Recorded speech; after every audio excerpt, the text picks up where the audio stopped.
ධම්මචෙන්තා අද ධම්මචෙන්තාව පූජ්‍යපාද ගම්පහ අරිය ධම්ම ස්වාමින්ද්‍රයන් වහන්සේගෙන් නමෝ තස්ස භගවතු අරහතු සම්මා සම්බුද්දස්ස කිච්චෝ මනුස්ස පටිලාභෝ පින්වතුනි මනුස්ස ලාභය දුර්ලභයි. මනුස්ස ලාභයක් ලබන්න පින්වතුනි ලේසියෙන් කෙනෙකුට බෑ. අනවරාග්‍ර සංසාරේ අපි වැඩිපුරම ජීවත් වෙලා තියෙන්නේ පින්වතුනි පාපතර ලෝකවල.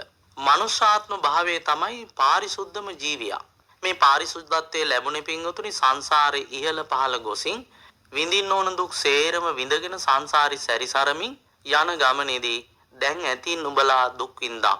එක මොහොතකට හරි දැන් පරිේශනාත්මකව මේ ජීවිතේ සංසාර දුකින් ගලව ගන්න මෙන්න ඔබට අවස්ථාව සලසලා දෙනවා කියලා මනුස්සාත්ම භාවය තුල ඉපදිලා මනුස්ස නැමැති ජීවය ඇතුළට ලෝකේ කාටවත් නැති බලගතු ප්‍රඥාවක් නුවණක් මොහු කරලා තියෙනවා. ඒක විශ්වයෙන්ම නිර්මාණය කරලා දීලා තියෙන්නේ පින්වතුනි මේ උතුම් වූ මනුස්සාත්ම භාවය තුල තියෙන මේ වටිනා ප්‍රඥාව ප්‍රඥා නරාණං රතනං ප්‍රඥාව තමයි කියනවා පින්වතුනි සත්වයන්ට රත්නය මණික. ඒ ප්‍රඥාව නැමැති රත්නය උපයෝගී කරගෙන මේ සංසාරයේ පුරා සැරිසරන සත්වයන්ට සසර දුකින් යැත මිදීමේ වීරිය උපදව ගන්නයි ඔබ මනුස්ස ලෝකේ උප්පත්තිය ලැබලා තියෙන්නේ. ඒ නිසා ඔබට මේ ජීවිතේ උපදවා ගත්තේ නැති කුසල් තියෙනවා නම් ඒවා උපදව ගන්න මහන්සි වෙන්න ඕන. ඔබ මේ වෙනකොටත් කරගෙන තියෙනවා නම් අකුසල් ඒවා ප්‍රහාණය කරගන්න මහන්සි වෙන්න ඕන. ඔබ මේ වෙනකොට කරපු අකුසල් ඔබ පස්සේ පන්නගෙන එනවා නම් සංසාරේ ඒ කරන ලද අකුසල් වලින් අත මිදලා කුසල් බලවත් කරගෙන කුසල් සංසාරේ කරන ලද කුසල් මත පිහිටාගෙන